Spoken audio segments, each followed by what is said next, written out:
আমরা অনেকে ঢাকা শহরে ঢাকা ওয়াসার কার্ড ব্যবহার করে বিশুদ্ধ পানি পান করে থাকি। এই জন্য ঢাকা ওয়াসার নিবন্ধিত কার্ডে টাকা রিচার্জ করতে হয়। কার্ডে দিয়ে দেই, ওরা টাকা রিচার্জ করে আমাদেরকে দিয়ে দেয়।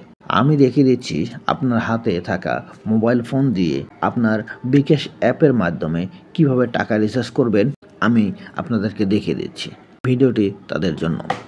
এরকম আরও ইম্পর্টেন্ট ভিডিও পেতে আমার ইউটিউব চ্যানেলটি সাবস্ক্রাইব করতে পারেন এবং ফেসবুক পেজটি ফলো দিয়ে পাশে থাকবেন। প্রথমে আপনার হাতে থাকা মোবাইল ফোন দিয়ে বিকাশ অ্যাপটি লগ ইন করুন। এরকম একটি ইন্টারফেস আসবে। এখান থেকে পিবিলে ক্লিক করুন। সার্চ বার আছে, সেখানে লিখবেন ঢাকা ওয়াসা এটিএম, অথবা নিচে স্ক্রল করে খুঁজে নেবেন। রেজিস্ট্রেশন করার সময় যে কার্ডটি দিয়েছেন সে কার্ডের উপরে আপনাকে সুন্দর এখানে রেফারেন্স কোডটি দিন। এই অপশনে আপনার রেজিস্ট্রেশন করার সময় আপনার কার্ডে রেফারেন্স কোডটি দিয়েছেন সেই কোডটি এখানে দিন। আপনি সর্বনিম্ন 10 টাকা থেকে রিচার্জ করতে পারবেন।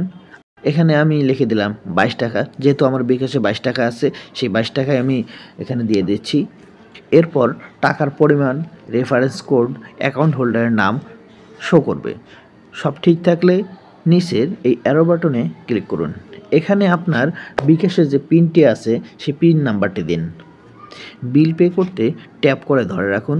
আপনার পে বিলটি সফলভাবে সম্পন্ন হয়েছে। আজকের মতো এ পর্যন্ত।